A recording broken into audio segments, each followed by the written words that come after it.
이진우의 손에 잡히는 경제.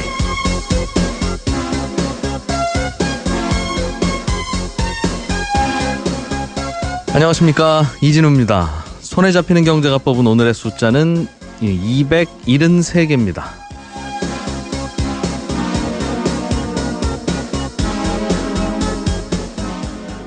지금은 창업시대라고 불러도 좋을까요? 신설법인의 창업이 요즘 큰 폭으로 늘고 있습니다. 지난 7월부터 9월까지 3분기에 이 석 달 동안 신설된 신설법인 숫자가 모두 25,174개로 집계됐는데요. 3분기의 날짜인 91일로 나눠보니까 하루에 273개꼴로 새로운 법인들이 세워지고 있는 셈입니다. 사실 신설법인 숫자는 10년 전부터 꾸준히 증가하는 추세입니다. 작년 같은 기간과 비교하면 7.6%가 늘어서 증가폭이 더 커졌고요. 이런 추세라면 처음으로 10만 개를 넘어설 가능성도 있습니다. 마침 오늘 정부가 혁신 창업 대책을 발표하는데요. 2006년에 없앴던 스톡옵션에 대한 비과세 제도를 부활하기로 했습니다. 스톡옵션 행사로 생긴 이익에 대해서 지금은 최대 22%의 양도세를 물리고 있는데 벤처 창업의 촉진을 위해서 이 세금을 다시 아예 없애겠다는 겁니다. 지금 창업 열기가 우리나라가 높다고는 하지만 미국, 중국 같은 나라의 벤처 열기에 비교하면 우리는 오히려 잠잠한 편에 속하는데요. 이런 여러 가지 대책들이 혁신적인 아이디어와 열정을 가진 분들의 창업 의욕에 불쏘시개 역할을 할지 기대해 봐야겠습니다.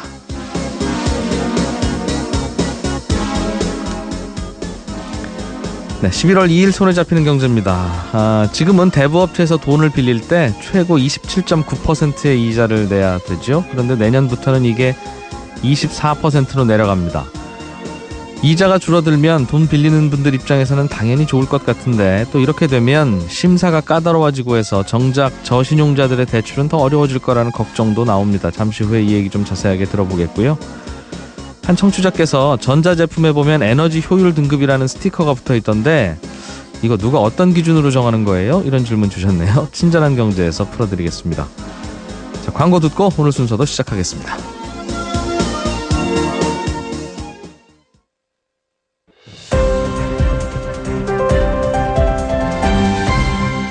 이진우의 손에 잡히는 경제. 네, 눈에 띄는 경제 뉴스들 좀 주섬주섬 챙겨보겠습니다. 한국경제TV 김치영 기자 나오셨어요. 어서 오십시오. 네, 안녕하세요.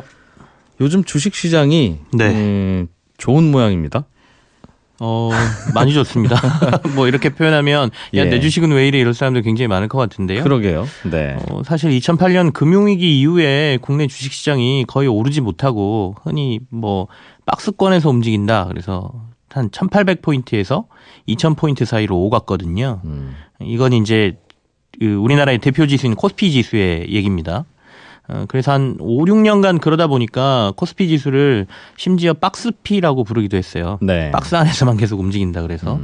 그랬는데 작년 말부터 시작해서 올 상반기까지 한 2000포인트에 있던 지수가 2200포인트까지 올라섰고요. 네. 그리고 최근 한 달간 다시 또 한 번 더 도약을 하더니 지금 이제 2500포인트 이상으로 올라 있어서 지금 2000포인트 이상은 거의 우리나라 지수가 한 번도 가보지 않은 고점이거든요. 그래서 네. 여기서 오르기 시작하면 맨날 최고점이다, 사상 최고다 이런 얘기가 나오는 것이죠. 예. 항상 이렇게 증시가 좋으면 같이 늘어나는 지표들이 있는데 신용거래, 그러니까 빚을 내서 주식을 사는 투자자들의 비중과 그들이 내는 빚의 규모 이것도 꽤 늘고 있겠죠? 네, 그렇습니다. 뭐 거래 규모 자체가 늘고 있고요. 그래서 지난달 이제 코스피 시장하고 코스닥 시장의 거래 대금이 하루 평균 10조 409억 원으로 전달 대비해서 14.1%가 늘었고 이렇게 10조 원을 넘어선 게 2015년 7월 이후에 2년 3개월 만이니까 투자자들이 좀 많이 주식시장을 찾고 있다 이렇게 봐야 되고요. 보통은 이제 기관하고 외국인이 그 시장에서 참여하는 비중이 확 늘지는 않습니다. 그래서 이렇게 거래량이 확 늘었다는 얘기는 흔히 말하는 개인 투자자들, 일명 개미 투자자들이 좀 많이 늘었다 이렇게들 보거든요. 그러니까 주식시장이 계속 가네. 나도 투자하면 좀 돈을 벌 수 있나 이렇게 관심 보이는 분들이 많아지면서 개인 투자자들이 좀 늘었다라고 보는데 그러면서 동시에 늘어나는 것들이 흔히 말하는 베팅하는 사람들이 좀 늘어납니다. 이 주식시장 좋으니까 더 갈 거야. 여기다가 내가 돈을 빌려서 투자를 하면 조금 더 수익이 높아질 가능성이 높겠지라고 생각하고 빚을 내서 투자하는 사람들이 늘어나는데요. 이걸 보통 증권시장에서는 신용거래 융자라고 얘기를 합니다. 네. 그래서 이거 신용거래 융자 잔액이 8조 7,821억 원까지 지난달 31일 기준으로 올라와서 지난해 말 6조 7천억 원보다 한 30% 이상 늘어나는 모습이에요. 이게 결국 주식담보대출인 거죠. 쉽게 설명하자면. 뭐 그렇다고 봐야겠죠. 자기가 예. 빌릴 수 있는 돈을 빌려서 하는 거니까. 네. 이게 주식시장 오른다고 하면 뭐 딴지라면 딴지고 질문이라면 질문인. 네. 뭐 반도체 회사들 몇 개만 올라서 지수 올라가는 거 아닙니까? 이런 질문 하나 하고. 네. 그리고 실제로 뭐 비슷한 류입니다만 개인들이 선호하는 혹은 관심 갖는 작은 종목들도 같이 오르긴 올라요? 뭐 이런 질문인데 어떻습니까? 사실은 지수만 갖고 모든 사람들이 돈을 벌고 있다 보기는 힘들죠. 지수라는 건 이게 대표적인 거기 때문에 업종에서 업종을 대표할 만한 뭐 대표 주자들을 뽑아서 평균을 내서 지수를 내기 때문에 내가 투자한 종목이 지수가 올랐다 그래서 꼭 오르지는 않아요. 더군다나 우리나라는 삼성전자가 워낙 큰 비중을 차지하다 보니 네. 삼성전자가 좋으면 지수는 대부분 오르거든요. 다들 아시겠지만 워낙 지금 올해 내내 반도체 시장이 좋기 때문에 네. 그 말씀도 맞습니다. 삼성전자를 비롯해서 뭐 SK 하이닉스 같은 대표적인 종목들만 많이 오르고 개인들이 투자한 작은 종목들은 거의 오르지 않았어요. 코스닥 시장을 보면 알 수가 있는데 코스닥 시장은 연초 대비해서 한 7% 정도밖에 오르지 않았거든요. 반면에 반도체와 관련된 여러 가지 장비 회사들이라든지 반도체에 뭔가를 공급하는 회사들은 또 같이 올라서 어디에 투자했느냐에 따라서 성적표가 많이 엇갈리는 모습일 것 같고요. 네. 다만 이제 이 코스닥 시장에 있는 중소형주들, 그러니까 여러 가지 조금 작은 형태 회사들은 대형주보다 많이 못 오른 게 사실인데 아까 앞서 이제 오늘 오프닝에서 말씀해 주신 것처럼 정부가 그래서 벤처 육성이라든지 중소기업들이 조금 더 환경이 좋아질 수 있도록 여러 가지 노력들을 하겠다라는 지원책이 나오고 있어서 네. 최근 들어서 이 작은 종목들도 조금씩 기대감을 받고 오르고 있는 모양을 나타내고는 있습니다. 앞으로 주식시장이 어떻게 될 건지는 뭐 아무도 모르는 일이긴 한데 많이 오른 상태에서 요즘 사람들이 주식 투자를 늘 꽤 많이 하고 있다는 건 네. 어찌 보면 위험한 것일 수도 있고 아니면 지금이라도 투자하는 게 나쁘지 않을 수도 있고 여기에 대해서는 전문가들은 뭐라고들 합니까? 김치영 기자는 주식시장 요즘 취재를 꽤 많이 오래 해왔으니까. 사실은 아까 말씀드린 신용융자 거래가 많이 늘어나는 거, 뭐 사상 최고치를 찍거나 이런 것에 대해서는 저희는 시장이 고점에 온 신호라고 보는 경우도 많아요. 네. 빚을 내서 투자하는 사람들이 많아진다라는 것은 주시장은 어차피 심리 싸움이거든요. 그래서 너무 기대감이 많으면 시장의 위험성이 높아진다라고 보는 지표이기도 한데 현재 전문가들의 의견으로만 본다라고 하면 글로벌 경기가 지금 회복세에 들어가고 있다라고 보고 있기 때문에 우리나라는 수출 중심의 사회고 그래서 수출은 늘어날 것으로 보이고 그래서 내년 상반기까지는 아주 큰 조정은 없이 무난하게 가지 않을 것이냐라는 게 이제 얘긴데요. 네. 꼭 우리나라 시장만 보고 투자하실 건 아닌 것 같아요. 우리나라보다는 해외가 더 좋을 수도 있고 뭐 제가 봐서는 개인적으로 직접 주식을 투자하기에는 정보가 없거나 뭐 잘 모르시면 손실도 많이 볼 수가 있으니까 재테크 관련해서 이진우 기자가 이렇게 여러 가지 얘기할 때도 보면 펀드 얘기 많이 하시잖아요. 전문가에게 맡기는 방법도 좋은 방법이다 저는 이렇게 생각됩니다. 예. 노동 시간을 줄이면 네. 노동 생산성이 더 올라간다. 그러니까 짧게 일하면 더 능률이 올라가 이런 연구 결과가 한국개발연구원에서 나왔습니다. 예. 한국개발연구원에서 우리나라가 지금 멕시코에 이어서 노동시간이 가장 긴 나라로 분류가 돼 있는데요. 네. 지금 그 멕시코보다도 노동일 기준으로 연간 뭐 1.7개월을 더 일한다 뭐 이런 통계도 있습니다. 그래서 이렇게 오래 일하는 게 도리어 노동 생산성에 좋지 않다. 이걸 이제 가정으로 해서 여러 가지 연구를 해본 것이죠. 네. 그래서 한국개발연구원이 노동시간 단축이 노동 생산성에 미치는 영향이라는 보고서를 내놨는데 이 보고서에 보면 주 40시간 근무제 도입이 10인 이상 제조업 사업체의 노동 생산성에 미친 영향을 분석해 보니 종사자 1인당 연간 실질 부가가치 산출이 1.5% 향상시켰다. 이 얘기는 결국엔 노동시간을 줄여놓으니까 네. 노동 생산성은 도리어 향상되더라 이런 얘기거든요. 그래서 과도한 노동을 하는 것이 결코 노동 생산성에 좋지 않으니 적정한 노동을 시키는 게 낫다라는 이제 보고서를 내놓은 것인데 어떻게 보면 최근에 이제 문재인 정부가 출범하면서 지금 정부가 추구하는 게 네. 노동의 어떤 시간도 줄이고 효율성을 높이는 쪽이잖아요. 그래서 한국개발연구원에서 아마 정부 정책에 맞춰서 약간의 어느 정도의 서포트할 수 있는 보고서를 낸 게 아니냐 뭐 예. 이런 얘기도 지금 같이 나오고 있습니다. 그러니까 이 연구 보고서가 당연히 시간을 짧게 일하면 네. 짧게 일하는 동안에는 능률이 오르죠. 그건 누구나 당연하게 알고 있는 건데 예. 짧게 일하더라도 시간당 능률이 오르는 건 당연한데 그것뿐만 아니라 근무 시간을 좀 줄이더라도 전체 해내는 일의 양 자체가 늘어난다. 이 네. 말인 거죠. 그러니까. 예, 그렇습니다. 10시간 공부하는 것보다 8시간 공부했더니 공부 양이 더 많아졌다. 이 말이잖아요. 예. 그러니까 이게 결국에는 얼마나 줄이느냐 또 얼마나 늘리느냐의 문제인데요. 그러니까 그렇겠죠. 적정 노동량이라는 게 중요한 것 같고요. 이 보고서에서도 그러니까 과도한 노동이라는 게 어느 임계치를 넘어서기 시작하면 노동의 생산성은 더 이상 늘어나지 않고 도리어 줄어들 가능성이 있다는 거고 네. 그렇다면 적정 노동량으로 노동량을 줄여 놓으면 이 생산성도 도리어 과도한 것보다 더 늘어날 수 있다라는 게 이 보고서의 핵심이라고 보시면 되겠고요. 네. 실제로 지금 정부에서도 현행 주 68시간 최장 노동 근로 시간을 52시간으로 줄이는 방안을 추진하고 있잖아요. 그래서 아마도 이런 걸 추진할 때 이런 보고서가 뭐 여러 가지 근거로서의 바탕이 되지 않을까라는 예. 생각이 듭니다. 자동차를 새로 사면 새 차를 사든 중고차를 사든 번호판을 받아야 되는데 네. 번호판을 받는 비용이 서울에서 받든 대구에서 받든 대전에서 받든 비슷해야 할 것 같은데 차이가 큰 모양입니다. 이게. 저도 사실 이번에 이 기사 보고 처음 알았는데요. 사실 자동차 살 때는 주변의 대리점에서 그냥 사니까요. 그래서 네. 번호판 비용 내라 그러면 내는 거지. 사실 이것까지 저희들이 꼼꼼히 챙겨보지는 않는데 자동차 번호판 교부 비용이 지역에 따라서 최대 9배까지 차이가 나는 것으로 드러났어요. 이게 이제 국토교통부 국감 자료에서 이게 나왔는데요. 네. 일반 승용차에 부착하는 자동차 번호판 발급 수수료가 강원도 원주시에서 하면 55,000원, 5,500원, 그리고 대전에서 하면 6,400원, 광주에서 하면 7,100원으로 모두가 다릅니다. 그래서 이게 왜 이러냐라고 봤더니 지역마다 이 자동차 번호판을 교부하는 그 기관이 네. 한 개냐 아니면 다수냐에 따라서 비용이 다르더라고요. 그 말은 예를 들면 예. 어디 군청에 가서 번호판을 단다고 하면 예. 번호판 달아주는 업체가 그 군청 안에서도 네. A 업체, B 업체 이렇게 있는 경우도 있고 그렇죠. 그냥 A 업체 혼자 있는 경우도 있고 그렇다는 겁니까? 예. 그래서 제작 교부 업체가 보통은 이제 이 대도시에서는 2-3개씩 정도가 있거든요. 네. 근데 이제 농어촌으로 갈수록 이 업체가 대부분 경쟁 업체가 아니고 단일 업체가 하다 보니까 손님 숫자도 적을 테니까요. 예. 예. 그래서 결국에는 단일 업체가 하고 있는 경쟁이 없는 곳에서는 가격이 비싸고 도시에서는 또 싸고 이런 현상이 벌어지고 있는 것이죠. 참 이건 왜 여기는 보니까 뭐 경남 함양구는 4만 원, 네. 경북 영양구는 4만 8천 원 이러네요. 서울은 7천 원도 안 되는데. 예. 그러니까 결국에는 아까 9배 차이까지 나는 것이죠.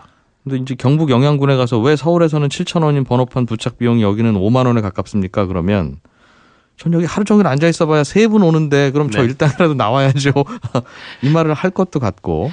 그러니까 이걸 일률적으로 가격을 맞추자라는 것도 사실상은 그러면 예. 뭐 전국에서 뭐 여러 가지 대형 업체들이 다 그 번호판을 생산을 하든지 아니면 지역별로 하는 이걸 다 없애야 된다는 얘기인데 그래서 이 발급 비용을 소비자 입장에서는 결국엔 싸게 발급받는 게 좋은 거잖아요. 네. 그래서 이걸 시장 논리로 가야 되는 건지 아니면 말씀하신 대로 뭐 한 달에 2-3개밖에 발급이 안 되는데 여기서는 이 비용 가지고는 업체가 감당할 수 없습니다. 네. 이거에 맞춰야 되는 건지 좀 고민스러운 부분이기도 하죠. 그러겠네요. 이게 꽤 어려운 작업이 아니면 그냥 그래서 번호판 등록 업무 해주시는 공무원께서 해주셔도 될 것도 같고 예. 또 뭐 별도의 기술이 필요한 거라면 또 어려울 것 같기는 하고 그런 차이가 있군요. 건강 관리를 잘하면 보험료를 깎아주는 보험의 출시가 가능해진다. 이건 무슨 얘기입니까? 예를 들어서 저희가 걸음을 많이 하루에 10,000보 이상 걸으면 몸이 좀 건강해진다 이런 얘기들 많지 않습니까? 그래서 요즘 뭐 10,000보기 차고 다니시는 분들, 네. 그다음에 그 웨어러블 기기에다가 내가 몇 보를 걸었는지 이렇게 체크하시는 분들이 많은데요. 이런 것들을 활용해서 보험료를 깎아주는 상품을 내놓겠다는 거예요. 근데 지금도 네, 보험 가입하기 전에 건강 검진을 해서 뭐 담배를 안 피우거나 혹은 건강체이거나 하면 처음에 아예 가입할 때 남들보다 보험료가 싼 예. 그런 보험은 있던데요. 예, 일부는 이제 약관이나 아니면 이런 거를 통해서 이렇게 판매할 때 마케팅으로 활용하는 경우도 있는데요. 네. 이번 건은 이제 흔히 말하는 건강관리 보험 상품이라 그래서 새롭게 출시가 된다는 건데요. 헬스케어 보험 또는 건강관리 보험이라고 해서 판매가 될 것 같은데 네. 금감원하고 지금 보험업계가 이 건강검진형 보험 상품 개발과 판매 가이드라인을 마련하고 지금 개발에 들어갔다는 것이고 연말쯤에는 새로운 상품이 나올 수 있을 것이다 이런 얘기입니다. 그러니까 이거는 처음에 보험 가입할 때는 한 달에 2만 원 내셔야 합니다라고 해서 결정됐다가 건강 관리를 열심히 하고 실제로 스마트워치 같은 걸 보니까 하루에 10,000보 이상 걸으시네요. 그러면 내년부터는 18,000원만 내세요. 이렇게 중간에 바뀐다는 겁니까? 그렇죠. 보험료가? 그러니까 저희가 내년 가입할 때는 한 5% 정도 할인을 해준다 이런 거죠. 그러니까 자동차 보험 요즘 가입하시면 네. 자녀 있으면 할인해주고 예. 뭐 예를 들어 주행 거리가 한 달에 10,000km 이상 안 하면 뭐 12월 달에 다음에 가입할 때 보험료를 할인해 주겠습니다. 이런 상품들이 있잖아요. 그런 식으로 해주겠다는 건데 이런 보험이 이제 가능해진 이유는 앞서 말씀드린 것처럼 스마트 기기들이 많이 나타나면서 내가 얼마나 운동하는지 예. 객관적으로 서로 입증이 되니까. 예, 그런 데이터가 나오기 시작하니까 이런 것을 바탕으로 보험료까지 할인받을 수 있고 보험사 입장에서는 사고율이 떨어지는 거기 때문에 네. 같이 개발해서 새로운 상품을 내놓겠다 이런 얘기가 되겠습니다. 기존의 건강차 할인은 처음에 가입할 때만 건강한 여부를 확인하고 그 보험료가 유지되는데 네. 이건 중간에 바뀐다는 거군요. 회사에서 부장님이 자꾸 스트레스 주면 아이 저 부장님 때문에 저 내년에 보험료 올라가겠습니다. 그런 얘기도 이제 나오겠어요. 가능하겠습니다. 한국경제TV 김치영 기자였습니다. 고맙습니다. 네, 감사합니다. 알아야 될 것들 많이 안내를 해주고 눈높이에 딱 맞는 만인의 경제 과외 선생님. 다음 순서는 친절한 경제입니다. 네, 오늘은 청취자 김옥현 씨가 전자제품에 보면 에너지 효율 등급 몇 등급 이렇게 스티커가 붙어 있던데 그런 에너지 등급은 누가 무슨 기준으로 정하는 거예요? 그냥 등급이 높은 걸로 고르려고 보다가 자세하게 소비 전력 숫자를 보니까 1등급 제품보다 비슷한 용량의 3등급 제품이 오히려 전기를 적게 먹던데 이건 왜 그렇습니까? 이런 질문을 보내오셨습니다.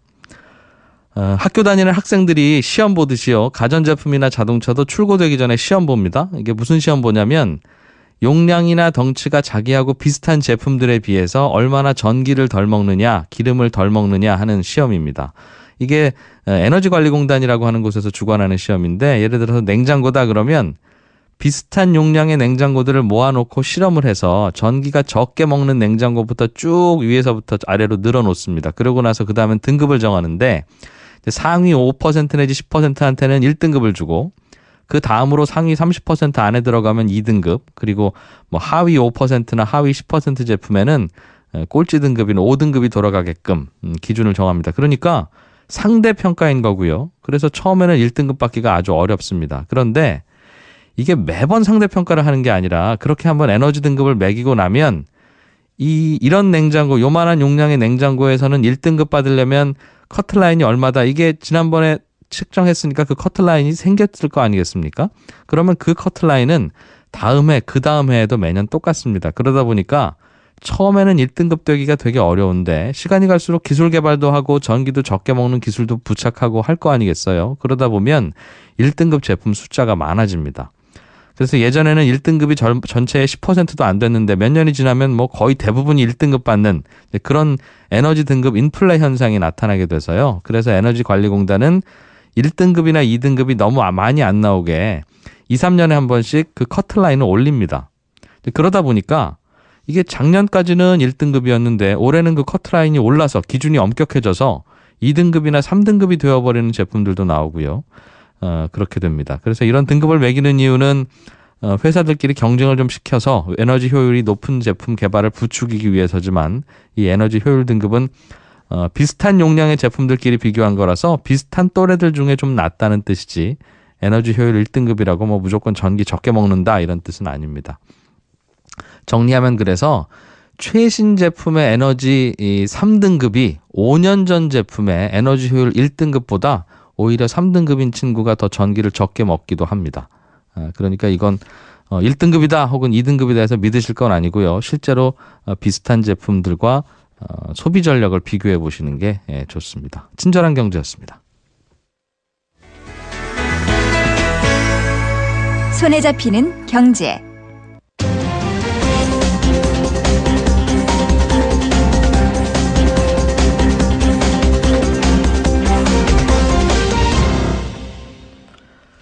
정부가 대부업법을 바꿔서 내년 2월부터는 대부업체가 연 24% 이상은 금리를 못 받도록 그렇게 법을 바꿉니다. 지금은 27.9%가 한도인데 조금 더 최고점이 낮아진 거죠.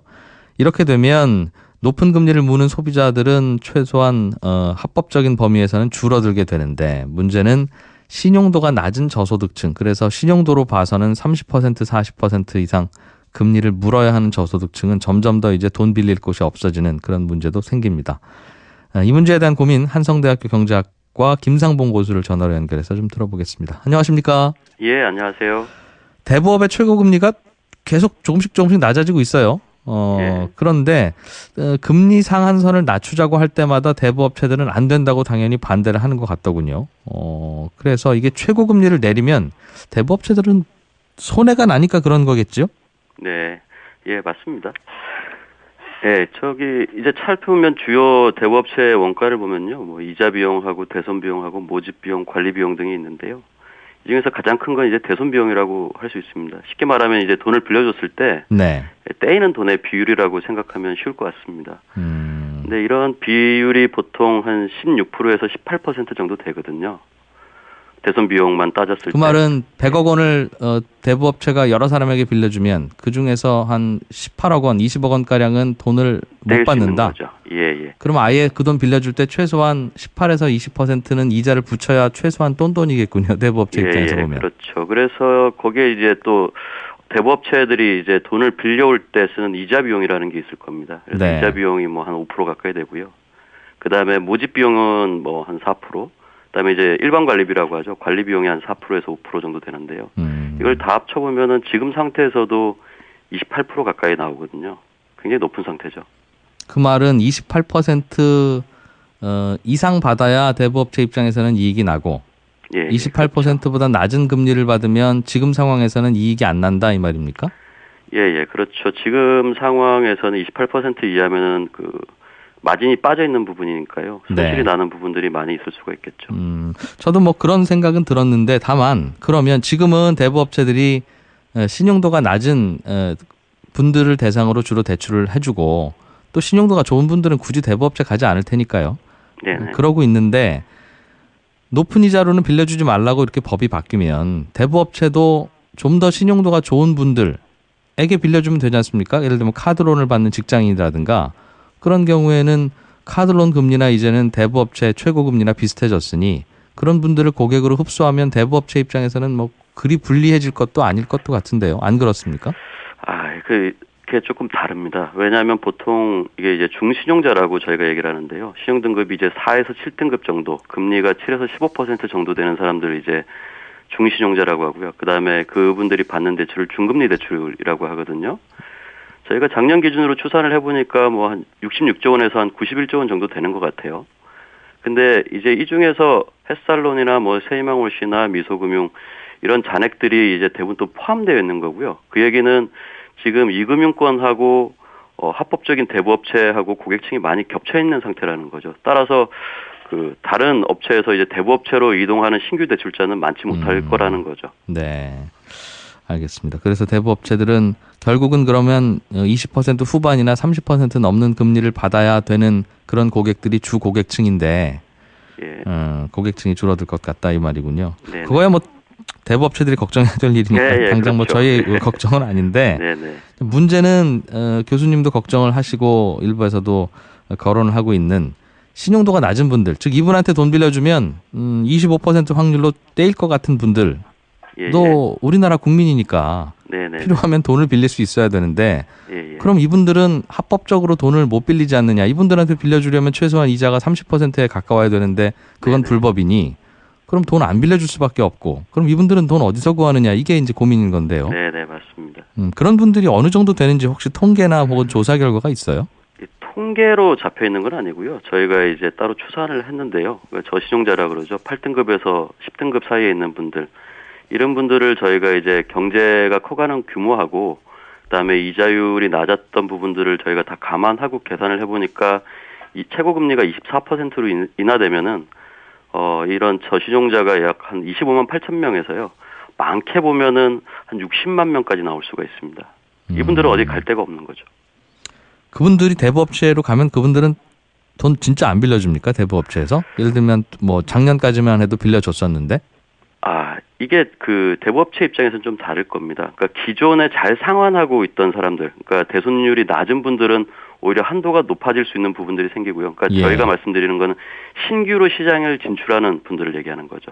새로 대부업체에서 돈을 좀 빌리려는 분들은 안 받아줄 것이다? 그렇죠. 혹시 못 받을 가능성이 높고 혹시 못 받으면 이 정도 이자 받아서는 그게 복구가 안 되니까? 예, 그렇죠. 그럼 어떻게 해야 되겠습니까? 즉 그렇다고 대부업체들이 높은 이자를 자율적으로 마음대로 받으세요. 그러면 한 25%만 받아도 되는 분한테 50% 붙일 수도 있는 거잖아요.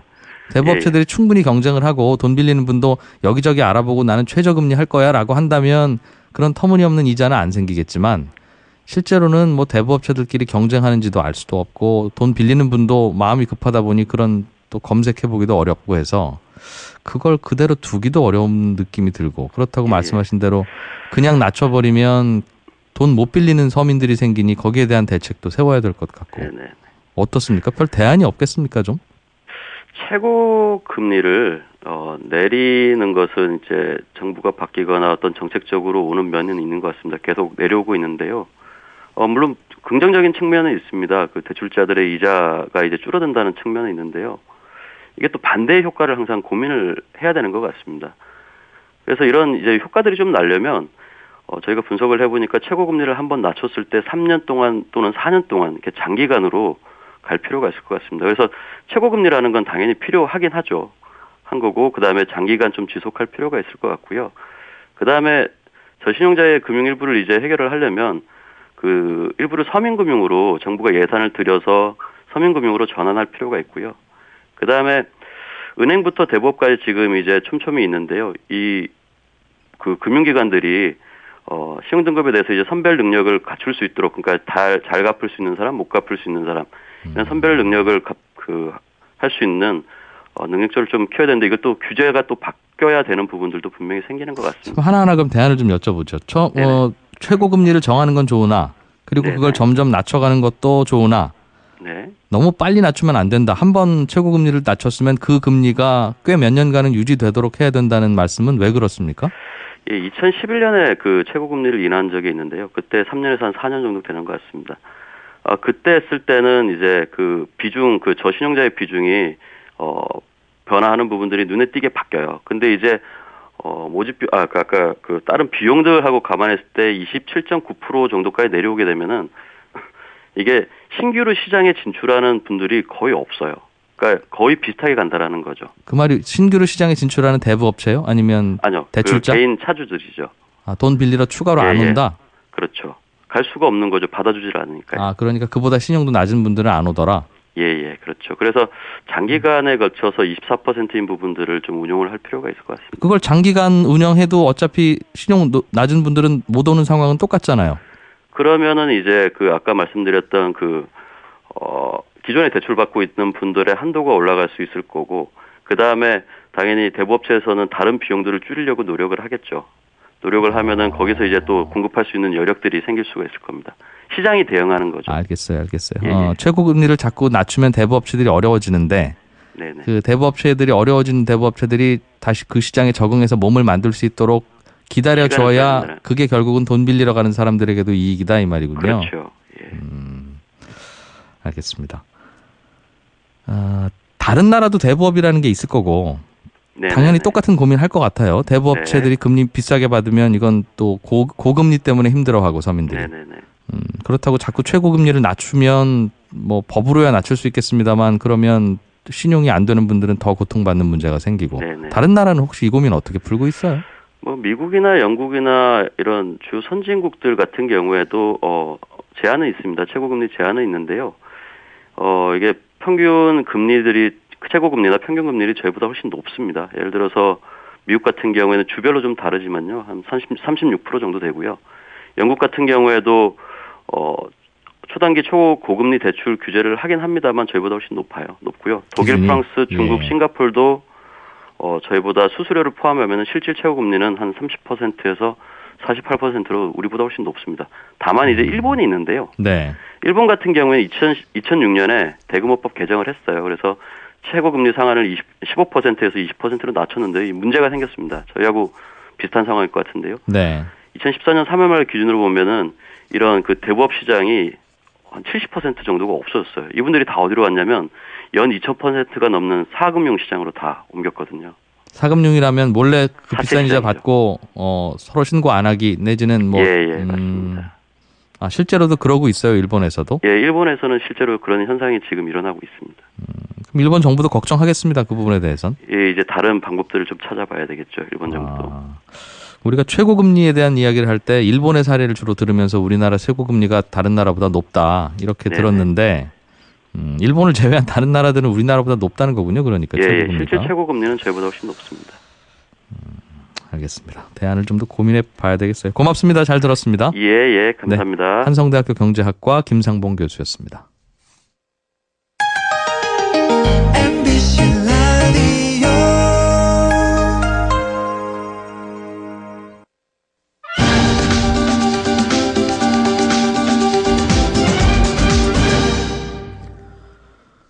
요즘에는 여기저기 금연구역으로 지정하는 곳들이 많아서 담배 피우는 분들은 뭐 꽤 많이 불편하실 것 같고요. 또 담배를 안 피우는 분들 입장에서 보면 비슷한 동네 같은데 여기는 금연구역이고 여기는 금연구역이 아니라서 또 여기는 많은 분들이 모여서 담배를 피우고 있어서 도대체 이 금연구역이라고 하는 건 어떤 기준으로 누가 정하는지 모르겠다.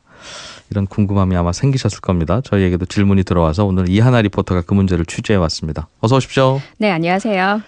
일단은 아파트에도 보면 금연 아파트 이런 곳이 있더군요. 그렇죠. 그래서 우리 아파트는 금연 아파트예요라고 써붙여 놓고 그렇다고 그게 뭐 방에서 피우는 것까지 막을 수는 없겠지만 뭐 나와서 야외라든가 놀이터라든가 그런 데서는 못 피우게 하더라고요. 네, 그게 뭐 지정됐다. 정문에 크게 현수막을 붙이는 곳도 있는데 앞으로는 전국에는 아파트에서 과태료, 담배를 폈을 경우에 과태료를 부과하는데요. 예. 전국의 모든 아파트는 아니고요. 지금 말씀하신 것처럼 금연 아파트로 지정된 곳에서 담배를 피웠을 경우에는 과태료를 부과할 수 있다는 겁니다. 그러니까요. 그래서 어떤 아파트는 금연구역이고 어떤 아파트는 왜 금연구역이 아닌가. 아파트는 사람 사는 곳이니까 그렇죠. 네. 아니, 사람 같이 사는 곳에서 이렇게 야외에서 담배 피우시면 안 되죠라는 개념이라면 모든 아파트가 다 금연구역이어야 하고 네. 그게 아니라면 다 아니어야지.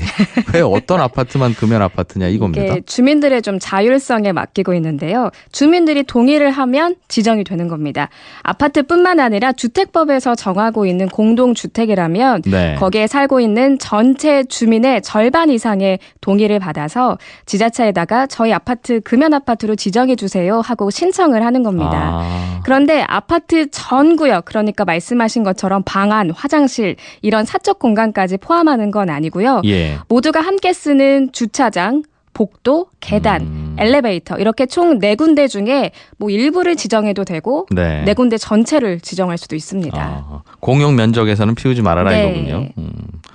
그래요? 그러면 아파트 주민들이 정한 거라면 과태료를 그럼 내야 되는 겁니까? 이거는 만약에 적발되면 그런 아파트 근처에 야외에서 피우다가 적발되면 네, 과태료를 이제부터 내야 하는데요. 네. 5만 원 정도로 책정이 됐습니다.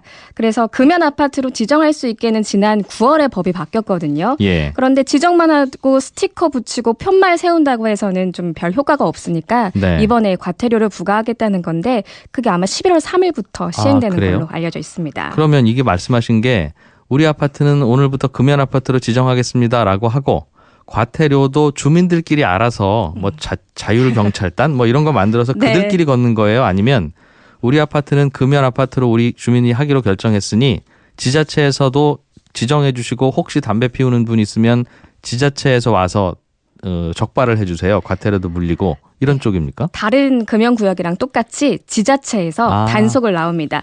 그런데 저 103동 아저씨가 담배를 피고 있어요. 네. 사진을 찍어서 신고를 한다고 해도 예. 뭐 출동하는 동안 담배 다 피우시고 들어갈 수도 있잖아요. 그렇기 하고, 때문에 예. 불시에 현장 단속을 우선순위로 두고 있습니다. 그래서 앞으로는 이게 시행이 되면 단속은 저녁에도 할 거라는 귀뜸이 있었거든요. 네. 그래서 뭐 지자체 공무원들 다 퇴근했겠지 하는 알겠어요. 순간에도 단속을 할 수 있습니다.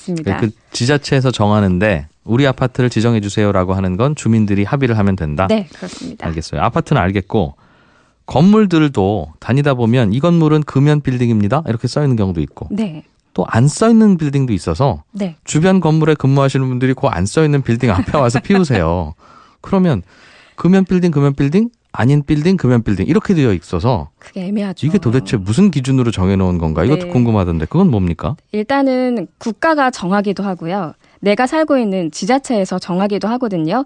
대부분의 실내는 국가가 법으로 정해놨다고 보시면 되고요. 네. 그 종류를 보면 뭐 어린이집, 음식점, 초중고등학교 아니면 연면적 1000제곱미터 이상의 사무실 건축물 네. 이렇게 정하고 있고요. 나머지 뭐 공원이나 주요 거리 대표적으로 강남대로에서 요새 못 피잖아요. 예. 이런 야외는 지자체에서 조례로 정하고 있습니다. 알겠어요. 그래서 어디가 금연구역이 좋을까 이렇게 선정을 하는 건데요. 지역은 지자체에서 알아서 요 도로에서 요 도로 여기까지는 못해요라고 하는 건 지자체에서 하는 거고 네. 건물 자체가 금연구역이에요. 그러니 이 주차장까지도 피우시면 안 돼요라고 하는 건 건물별로 다른데 네. 연면적 1000제곱미터 이상은 금연이라면 그 큰 건물 사이에 있는 작은 건물들은 금연구역 아니겠네요. 그래서 거기 와서 거기에서 이제 모퉁이에서 담배를 피우시는 분들도 있는데 우리 건물도 그러면 지정을 해달라라고 건물주가 그렇죠. 건물 작은 게 무슨 죄입니까? 네, 신청을 할 수도 있는데 아직까지는 법적으로는 그럴 수 있는 방법이 없습니다. 정해진 건물 사이즈가 커져야 금연 건물이 되는 거고 네. 작으면 흡연 건물이 되는 거고. 그래서 간혹 이런 작은 건물주 분들이 그 금연 스티커 스스로 사서 붙여놓고 그렇죠. 주변에서 자꾸 내 네. 건물 앞에 와서 다들 모여서 담배 피우니 싫겠죠. 그래서 저리 가서 피우세요라고 해도 법적 효력은 사실 없는 거죠. 그럼 여기는 금연구역입니다라고 써붙인 스티커가 네. 그냥 그 건물 주인이 문방구에서 사서 붙인 걸 수도 있죠. 네. 여기에 제발 쓰레기 버리지 마세요 하는 거 같은 네. 거군요. 법적 그렇죠. 효력이 없어요, 그러면? 그렇죠. 이게 보건복지부에서 일괄적으로 금연구역은 나눠주는 스티커가 있는데 네. 그거랑은 좀 모양이 다르겠죠. 네. 그 보건복지부에서 붙인 건지 아니면 주인이 그냥 붙인 건지를 구별해야 되는군요. 그러기 전에 그냥 좀 이건 피하시는 게 좋으시겠죠. 뭔가 좀 룰이 필요한 것 같습니다. 그렇습니다. 네. 아니요. 담배야 뭐 아직은 합법적인 거니까 네. 뭐 피우는 분들이야 있을 수 있는데 네. 그런 대강 운영되고 있네요. 듣다 보니. 좀 디테일하진 않죠. 알겠습니다. 사실 아파트도 방 안에서 다 들어가서 피우실까 봐 그것도 좀 걱정이 됩니다. 궁금한 건 이 건물은 분명히 금연 건물이라고 써 있는데 네. 그 건물 안에 당구장에서는 담배 피우는 분들이 있어요. 그렇죠. 스크린 골프장에서도 있고. 근데 불법 아니라는 얘기도 또 들리던데요? 그렇죠. 당구장과 스크린 골프장은 일단 체육시설로 또 따로 분류가 되거든요. 그럼 체육시설에서는 담배 피워도 돼요? 체육하느라고 건강이 좋아졌으니 담배 피워도 상세 된단 효과로. 말입니까? 네. 그런데 이 법에서 정한 예. 금연구역으로 지정할 수 있는 체육시설은 따로 기준이 있는데요. 1000명 이상의 관객을 수용할 수 있는 그런 큰 곳으로 제한을 해둬서요. 그런 곳만 금연구역으로 할 수 지정할 있다? 수 있다. 그렇기 때문에 당구장과 스크린 골프장은 뭐 1000명 이상이 들어갈 수 있는 크기는 별로 없잖아요. 그래서 여기 이제 허점이 생겨서 빠져나갔던 건데요. 예. 하지만 이제 법을 개정했습니다. 그래서 12월 3일부터는 당구장, 스크린 골프장도 금연구역이 돼서 그래요? 이제 거기에서도 담배를 피우시면 과태료 10만 원이 부과가 됩니다. 그렇군요. 당구장에서 담배 피우는 것도 이제 딱 한 달 남았습니다. 그럼 딱 한 달 남았죠. 알겠습니다. 요즘엔 전자담배도 꽤 많이 팔리고 네. 뭐 이거에 대한 세금 문제도 논란이고 하던데 그거는 괜찮으냐? 아니면 그것도 담배냐? 금연구역에 대해서 단속할 때 그 기준은 어떻습니까? 네, 담배 사업법에서 전자담배라도 그 액상이나 아니면 피우는 그 원료가 연초 잎으로 사용이 된 거라면 네. 그것도 금연구역에서 피우시면 안 됩니다. 걸리면 똑같이 과태료 10만 원을 내셔야 하는데요. 만약에 연초가 원료가 아닌 전자담배다라고 하면 사용자가 아니라는 거를 증명해야 과태료를 안 내게 되는 거거든요. 네. 그래서 웬만하면은 전자담배도 안 피우시는 게 좋습니다. 그건 알아요. 흡연자들이 웬만하면 안 피우면 좋다는 것은 아니까 그건 좀 과태료 10만 원 좀 네. 피우는 분들 입장도 또 네. 생각해야 되니. 이하나 리포터였습니다. 고생하셨습니다. 네, 고맙습니다. 네.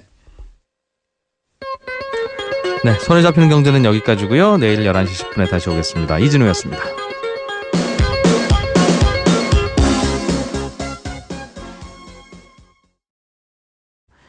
우리나라가 지금 멕시코에 이어서 노동시간이 가장 긴 나라로 분류가 돼 있는데요. 네. 지금 그 멕시코보다도 노동일 기준으로 연간 뭐 1.7개월을 더 일한다 뭐 이런 통계도 있습니다. 그래서 이렇게 오래 일하는 게 도리어 노동 생산성에 좋지 않다. 이걸 이제 가정으로 해서 여러 가지 연구를 해본 것이죠. 네. 그래서 한국개발연구원이 노동시간 단축이 노동 생산성에 미치는 영향이라는 보고서를 내놨는데 이 보고서에 보면 주 40시간 근무제 도입이 10인 이상 제조업 사업체의 노동 생산성에 미친 영향을 분석해 보니 종사자 1인당 연간 실질 부가가치 산출이 1.5% 향상시켰다. 이 얘기는 결국엔 노동시간을 줄여놓으니까 네. 노동 생산성은 도리어 향상되더라 이런 얘기거든요. 그래서 과도한 노동을 하는 것이 결코 노동 생산성에 좋지 않으니 적정한 노동을 시키는 게 낫다라는 이제 보고서를 내놓은 것인데 어떻게 보면 최근에 이제 문재인 정부가 출범하면서 지금 정부가 추구하는 게 네. 노동의 어떤 시간도 줄이고 효율성을 높이는 쪽이잖아요. 그래서 한국개발연구원에서 아마 정부 정책에 맞춰서 약간의 어느 정도의 서포트할 수 있는 보고서를 낸 게 아니냐 뭐 예. 이런 얘기도 지금 같이 나오고 있습니다. 이 연구 보고서가 당연히 시간을 짧게 일하면 네. 짧게 일하는 동안에는 능률이 오르죠. 그건 누구나 당연하게 알고 있는 건데 예. 짧게 일하더라도 시간당 능률이 오르는 건 당연한데 그것뿐만 아니라 근무 시간을 좀 줄이더라도 전체 해내는 일의 양 자체가 늘어난다. 이 네. 말인 거죠. 그러니까. 예, 그렇습니다. 10시간 공부하는 것보다 8시간 공부했더니 공부 양이 더 많아졌다. 이 말이잖아요. 예. 그러니까 이게 결국에는 얼마나 줄이느냐 또 얼마나 늘리느냐의 문제인데요. 그러니까 그렇겠죠. 적정 노동량이라는 게 중요한 것 같고요. 이 보고서에서도 그러니까 과도한 노동이라는 게 어느 임계치를 넘어서기 시작하면 노동의 생산성은 더 이상 늘어나지 않고 도리어 줄어들 가능성이 있다는 거고 네. 그렇다면 적정 노동량으로 노동량을 줄여놓으면 이 생산성도 도리어 과도한 것보다 더 늘어날 수 있다는 게 이 보고서의 핵심이라고 보시면 되겠고요. 네. 실제로 지금 정부에서도 현행 주 68시간 최장 노동 근로 시간을 52시간으로 줄이는 방안을 추진하고 있잖아요. 그래서 아마도 이런 걸 추진할 때 이런 보고서가 뭐 여러 가지 근거로서의 바탕이 되지 않을까라는 예. 생각이 듭니다. 자동차를 새로 사면 새 차를 사든 중고차를 사든 번호판을 받아야 되는데 네. 번호판을 받는 비용이 서울에서 받든 대구에서 받든 대전에서 받든 비슷해야 할 것 같은데 차이가 큰 모양입니다. 이게. 저도 사실 이번에 이 기사 보고 처음 알았는데요. 사실 자동차 살 때는 주변의 대리점에서 그냥 사니까요. 네. 그래서 번호판 비용 내라 그러면 내는 거지. 사실 이것까지 저희들이 꼼꼼히 챙겨보지는 않는데 자동차 번호판 교부 비용이 지역에 따라서 최대 9배까지 차이가 나는 것으로 굉장히 많을 것 같은데요. 그러게요. 네. 사실 2008년 금융위기 이후에 국내 주식시장이 거의 오르지 못하고 흔히 뭐 박스권에서 움직인다. 그래서 한 1800포인트에서 2000포인트 사이로 오갔거든요. 이건 이제 우리나라의 대표 지수인 코스피 지수의 얘기입니다. 그래서 한 5, 6년간 그러다 보니까 코스피 지수를 심지어 박스피라고 부르기도 했어요. 네. 박스 안에서만 계속 움직인다 그래서. 그랬는데 작년 말부터 시작해서 올 상반기까지 한 2000포인트에 있던 지수가 2200포인트까지 올라섰고요. 네. 그리고 최근 한 달간 다시 또 한 번 더 도약을 하더니 지금 이제 2500포인트 이상으로 올라 있어서 지금 2000포인트 이상은 거의 우리나라 지수가 한 번도 가보지 않은 고점이거든요. 그래서 네. 여기서 오르기 시작하면 맨날 최고점이다, 사상 최고다 이런 얘기가 나오는 것이죠. 예. 항상 이렇게 증시가 좋으면 네. 같이 늘어나는 지표들이 있는데 신용거래, 그러니까 빚을 내서 주식을 사는 투자자들의 비중과 그들이 내는 빚의 규모 이것도 꽤 늘고 있겠죠? 네, 그렇습니다. 뭐 거래 규모 자체가 늘고 있고요. 그래서 지난달 이제 코스피 시장하고 코스닥 시장의 거래 대금이 하루 평균 10조 409억 원으로 전달 대비해서 14.1%가 늘었고 네. 이렇게 10조 원을 넘어선 게 2015년 7월 이후에 2년 3개월 만이니까 투자자들이 좀 많이 주식시장을 찾고 있다 이렇게 봐야 되고요. 보통은 이제 기관하고 외국인이 그 시장에서 참여하는 비중이 확 늘지는 않습니다. 그래서 이렇게 거래량이 확 늘었다는 얘기는 흔히 말하는 개인 투자자들, 일명 개미 투자자들이 좀 많이 늘었다 이렇게들 보거든요. 그러니까 주식시장이 계속 가네. 나도 투자하면 좀 돈을 벌 수 있나 이렇게 관심 보이는 분들이 많아지면서 개인 네. 투자자들이 좀 늘었다라고 보는데 그러면서 동시에 늘어나는 것들이 흔히 말하는 베팅하는 사람들이 좀 늘어납니다. 이 주식시장 좋으니까 더 갈 거야. 여기다가 내가 돈을 빌려서 투자를 하면 조금 더 수익이 높아질 가능성이 높겠지라고 생각하고 빚을 내서 투자하는 사람들이 늘어나는데요. 이걸 보통 증권시장에서는 신용거래 융자라고 얘기를 합니다. 네. 그래서 이거 신용거래 융자 잔액이 8조 7,821억 원까지 지난달 31일 기준으로 올라와서 지난해 말 6조 7천억 원보다 한 30% 이상 늘어나는 모습이에요. 이게 결국 주식담보대출인 거죠. 쉽게 설명하자면. 뭐 그렇다고 봐야겠죠. 자기가 예. 빌릴 수 있는 돈을 빌려서 하는 거니까. 네. 이게 주식시장 오른다고 하면 뭐 딴지라면 딴지고 질문이라면 질문인. 네. 뭐 반도체 회사들 몇 개만 올라서 지수 올라가는 거 아닙니까? 이런 질문 하나 하고. 네. 그리고 실제로 뭐 비슷한 류입니다만 개인들이 선호하는 혹은 관심 갖는 작은 종목들도 같이 오르긴 올라요? 뭐 이런 질문인데 어떻습니까? 사실은 지수만 갖고 모든 사람들이 돈을 벌고 있다 보기는 힘들죠. 지수라는 건 이게 대표적인 거기 때문에 업종에서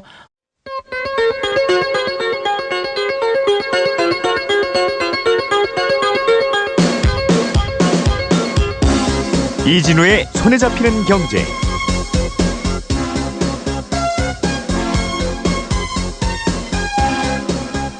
안녕하십니까, 이진우입니다. 손에 잡히는 경제가 뽑은 오늘의 숫자는 273개입니다.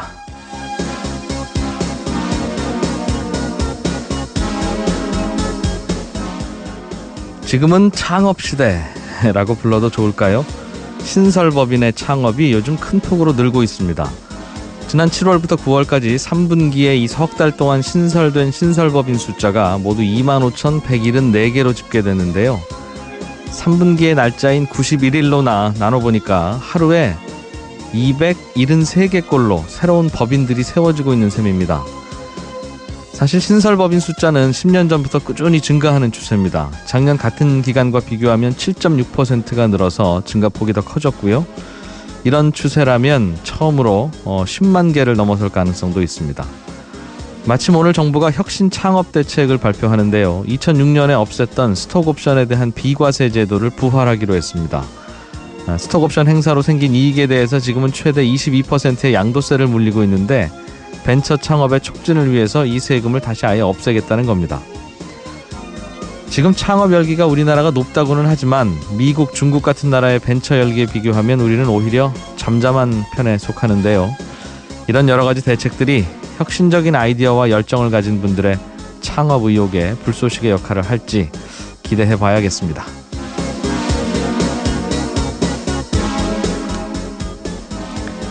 네, 11월 2일 손에 잡히는 경제입니다. 지금은 대부업체에서 돈을 빌릴 때 최고 27.9%의 이자를 내야 되죠. 그런데 내년부터는 이게 24%로 내려갑니다. 이자가 줄어들면 돈 빌리는 분들 입장에서는 당연히 좋을 것 같은데 또 이렇게 되면 심사가 까다로워지고 해서 정작 저신용자들의 대출은 더 어려워질 거라는 걱정도 나옵니다. 잠시 후에 이 얘기 좀 자세하게 들어보겠고요. 한 청취자께서 전자제품에 보면 에너지 효율 등급이라는 스티커가 붙어 있던데 이거 누가 어떤 기준으로 정하는 거예요? 이런 질문 주셨네요. 친절한 경제에서 풀어드리겠습니다. 자, 광고 듣고 오늘 순서도 시작하겠습니다.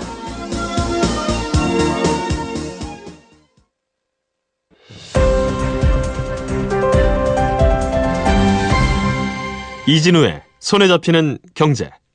네, 눈에 띄는 경제 뉴스들 좀 주섬주섬 챙겨보겠습니다. 한국경제TV 김치영 기자 나오셨어요. 어서 오십시오. 네, 안녕하세요. 요즘 주식시장이 네. 좋은 모양입니다. 많이 좋습니다. 뭐 이렇게 표현하면 야, 내 주식은 왜 이래 이럴 사람 업종을 대표할 만한 뭐 대표 주자들을 뽑아서 평균을 내서 지수를 내기 때문에 내가 투자한 종목이 지수가 올랐다 그래서 꼭 오르지는 않아요. 더군다나 우리나라는 삼성전자가 워낙 큰 비중을 차지하다 보니 네. 삼성전자가 좋으면 지수는 대부분 오르거든요. 다들 아시겠지만 워낙 지금 올해 내내 반도체 시장이 좋기 때문에 네. 그 말씀도 맞습니다. 삼성전자를 비롯해서 뭐 SK 하이닉스 같은 대표적인 종목들만 많이 오르고 개인들이 투자한 작은 종목들은 거의 오르지 않았어요. 코스닥 시장을 보면 알 수가 있는데 코스닥 시장은 연초 대비해서 한 7% 정도밖에 오르지 않았거든요. 반면에 반도체와 관련된 여러 가지 장비 회사들이라든지 반도체에 뭔가를 공급하는 회사들은 또 같이 올라서 어디에 투자했느냐에 따라서 성적표가 많이 엇갈리는 모습일 것 같고요. 네.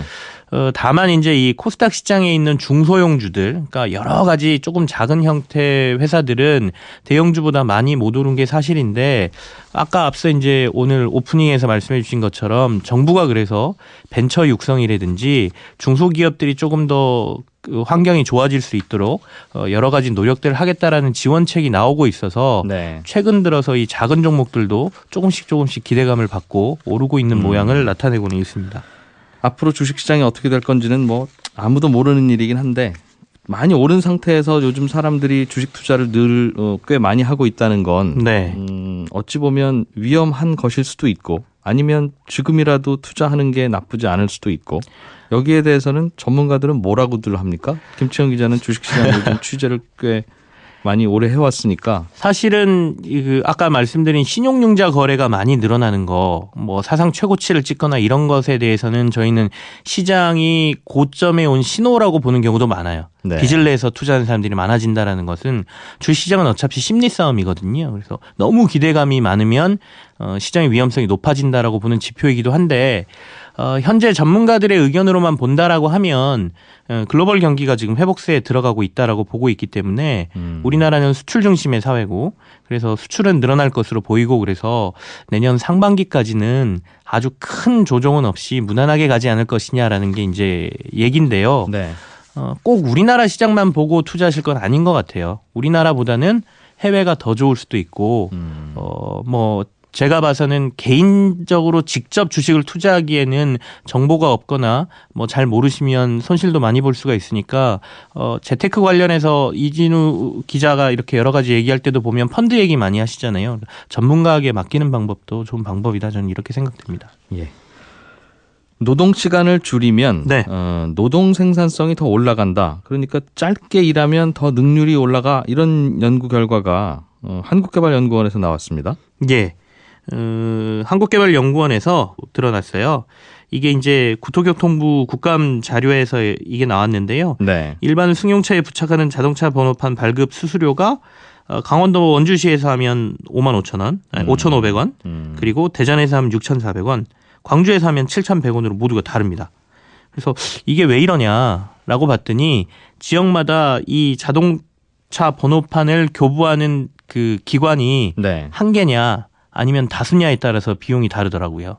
그 말은 예를 들면 예. 어디 군청에 가서 번호판을 단다고 하면 번호판 달아주는 업체가 그 군청 안에서도 네. A 업체, B 업체 이렇게 있는 경우도 있고 그렇죠. 그냥 A 업체 혼자 있는 경우도 있고 그렇다는 겁니까? 예. 그래서 제작 교부 업체가 보통은 이제 이 대도시에서는 2-3개씩 정도가 있거든요. 네. 근데 이제 농어촌으로 갈수록 이 업체가 대부분 경쟁 업체가 아니고 단일 업체가 하다 보니까 손님 숫자도 적을 테니까요. 예. 예. 그래서 결국에는 단일 업체가 하고 있는 경쟁이 없는 곳에서는 가격이 비싸고 도시에서는 또 싸고 이런 현상이 벌어지고 있는 것이죠. 참 이건 왜 여기는 보니까 뭐 경남 함양구는 4만 원, 네. 경북 영양구는 4만 8천 원 이러네요. 서울은 7천 원도 안 되는데. 예. 그러니까 결국에는 아까 9배 차이까지 나는 것이죠. 근데 이제 경북 영양군에 가서 왜 서울에서는 7천 원인 번호판 부착 비용이 여기는 5만 원에 가깝습니까? 그러면 전 여기 하루 종일 앉아 있어봐야 3분 오는데 그럼 저 네. 일당이라도 나와야죠. 이 말을 할 것도 같고. 그러니까 이걸 일률적으로 가격을 맞추자라는 것도 사실상은 그러면 예. 뭐 전국에서 뭐 여러 가지 대형 업체들이 다 그 번호판을 생산을 하든지 아니면 지역별로 하는 이걸 다 없애야 된다는 얘기인데 그래서 이 발급 비용을 소비자 입장에서는 결국엔 싸게 발급받는 게 좋은 거잖아요. 네. 그래서 이걸 시장 논리로 가야 되는 건지 아니면 말씀하신 대로 뭐 한 달에 2-3개밖에 발급이 안 되는데 여기서는 이 비용 가지고는 업체가 감당할 수 없습니다. 네. 이거에 맞춰야 되는 건지 좀 고민스러운 부분이기도 하죠. 그러겠네요. 이게 꽤 어려운 작업이 아니면 그냥 그래서 번호판 등록 업무 해주시는 공무원께서 해주셔도 될 것도 같고 예. 또 뭐 별도의 기술이 필요한 거라면 또 어려울 것 같기는 하고 그런 차이가 있군요. 건강 관리를 잘하면 보험료를 깎아주는 보험의 출시가 가능해진다. 이건 무슨 얘기입니까? 예를 들어서 저희가 걸음을 많이 하루에 10,000보 이상 걸으면 몸이 좀 건강해진다 이런 얘기들 많지 않습니까? 그래서 요즘 뭐 만보기 차고 다니시는 분들, 네. 그다음에 그 웨어러블 기기에다가 내가 몇 보를 걸었는지 이렇게 체크하시는 분들이 많은데요.